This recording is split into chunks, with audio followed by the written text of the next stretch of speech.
Hello दोस्तों, welcome to अड्डा 24/7। मैं आपकी मेंटोर ऋतिका, आपकी दोस्त ऋतिका। आज बात करने वाली हूँ इकोनॉमिक्स और सोशल इश्यूज के बारे में, इसके एक सिंगल सोर्स के बारे में जिसमें आपको current affairs, objective, descriptive, static सब कुछ मिलने वाला है। Now you must be thinking, ऐसा तो कोई सोर्स एग्जिस्ट करता ही नहीं है, because you have already seen the paper and you know कि ईएसआई इतना डायनामिक है कि एक सिंगल सोर्स मिलना बड़ा मुश्किल है ना। तो आज यही आपका जो डाउट है ना वो दूर करने वाली हूँ। And my dear friends who are new on this channel, जो शायद पहली बार ये वीडियो देख रही हैं, उनसे मैं कहूंगी हमारा चैनल जरूर सब्सक्राइब करके जाइएगा। बहुत अच्छा कंटेंट आपको हमारे चैनल पे मिलता है जो पढ़ाई में काम आने वाला है। ऑफ कोर्स पेपर निकालने में मदद करेगा आपका, इतना अच्छा कंटेंट हम आपको प्रोवाइड करते हैं। Secondly, you all must download our mobile application to get hold of the free content of course, and along with that हमारे जो पेड कोर्सेज हैं बहुत ही अच्छे स्पेशली क्यूरेटेड, वो भी आपको मिल जाएंगे। ठीक है, अभी ये साइड पे वापस आती हूँ। आरबीआई ग्रेड बी और नाबार्ड ग्रेड ए की तैयारी करने वाले कैंडिडेट्स को ये पता है that ESI is not going to be easy. Why? Because of the subject's dynamism. क्या क्या आ रहा है उसमें, कोई एक स्टैटिक सिलेबस है नहीं कि एआरडी की तरह या फाइनेंस मैनेजमेंट की तरह पढ़ के चले जाओ और हो जाएगा। करंट अफेयर्स का स्कोप इतना वाइड है। इनफैक्ट मैं आपको दिखाती हूँ, आरबीआई ग्रेड बी के जो पेपर है उसमें फेज 1 में कहीं ईएसआई नहीं आता, लेकिन जनरल अवेयरनेस जो 80 मार्क्स का आता है उसमें एक बड़ा प्रपोर्शन ईएसआई के करंट अफेयर्स का ही है। सेकेंडली, जो ईएसआई है फेज 2 में तो फुल फ्लेजेड 100 नंबर का आता है आरबीआई के एग्जाम में, जिसमें से भी अगर आप देखोगे तो पेपर के पैटर्न में तो 50 नंबर ऑब्जेक्टिव को दिए गए हैं, 50 डिस्क्रिप्टिव को। लेकिन इसमें से जब हम आगे फर्दर देखते हैं तो इस ऑब्जेक्टिव डिस्क्रिप्टिव में 70 to 75% वेटेज तो करंट अफेयर्स की ही है। अगेन, करंट अफेयर्स भी रिपोर्ट, स्कीम्स, पॉलिसीज बहुत अलग अलग लेवल के आते हैं, और स्टैटिक को आप स्किप कर नहीं सकते क्योंकि उसके बिना understanding of the current affairs, understanding of the newspaper, understanding of the world around you हो नहीं पाएगी। तो करना क्या है, एक किताब है नहीं आपके पास, एक स्पेसिफिक मैगजीन पर रिलाई कर नहीं सकते हो। अगर आपके कोर्स में सब आपको मिल भी रहा है, then also students, I know a lot of students have this thing कि ऋतिका मैम सिर्फ ईएसआई कवर करना है क्योंकि जो कोर्स लिया है वहां पे बाकी सब तो ठीक है, ईएसआई नहीं उतना समझ में आ रहा, या ईएसआई की राइटिंग नहीं डिस्क्रिप्टिव वाली समझ में आ रही, या करंट अफेयर्स नहीं समझ में आ रहा। तो उसी सब का सोल्यूशन देने आई हूँ आपको मैं इस लेक्चर में। लेक्चर भी या वीडियो ही है छोटी सी, लेकिन नाबार्ड वाले कैंडिडेट्स को भी मैं यहाँ पे एड्रेस करने वाली हूँ, क्योंकि नाबार्ड ग्रेड ए 2026 जो देंगे उनको ये पता होना चाहिए आपका सिलेबस आरबीआई ने बिल्कुल नाबार्ड जैसा बनाया है, या ये कहीं नाबार्ड ने आरबीआई जैसा बनाया है इन टर्म्स ऑफ ईएसआई। तो नाबार्ड में लेकिन फेज 1 में तो डायरेक्टली ही आता है 40 नंबर का इकोनॉमिक्स सोशल इश्यूज, उसी पैटर्न पे जैसा आपका आरबीआई में आता है। फेज 2 में 50 नंबर का पेपर रहता है, again a mix of objective and descriptive. तो अगर अच्छे से आरबीआई की तैयारी की है, नाबार्ड तो हो ही रहा है तैयार।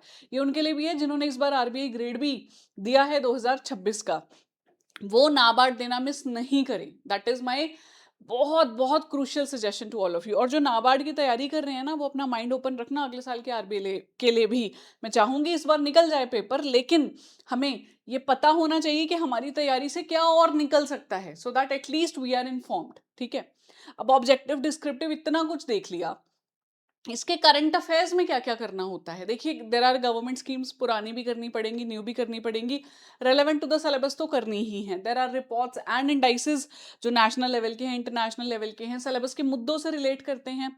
उसके अलावा क्या चल रहा है कंट्री में, गवर्नमेंट की तरफ से क्या किया जा रहा है, वो लास्ट 6 मंथ से कवर करना पड़ेगा आपको। और ये सब कुछ आपको निकाल रहा है एक्चुअली सिलेबस से ही, जो सिलेबस दिया गया है। एजुकेशन सिस्टम है, स्किल डेवलपमेंट है, एम्प्लॉयमेंट जनरेशन है, ग्रोथ डेवलपमेंट, इतना कुछ है करने के लिए। तो ये सब एक ऐसा सोर्स जो आपके लिए कवर कर दे, वो क्या है?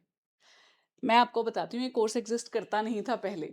ये जो एक सिंगल सोर्स मैं लेके आई हूँ आपके लिए, इसी इसी एड्रेस कंसर्न को एड्रेस करते हुए कि कहाँ से करें ESI, and specially for the students who think कि मैम बाकी नोट्स तो सारे फिर भी मिल जाते हैं, क्यूआरई प्रैक्टिस हो जाएगा, करंट अफेयर्स कहीं से कवर कर लेंगे, but what about the ESI, इतना डायनेमिक सब्जेक्ट है।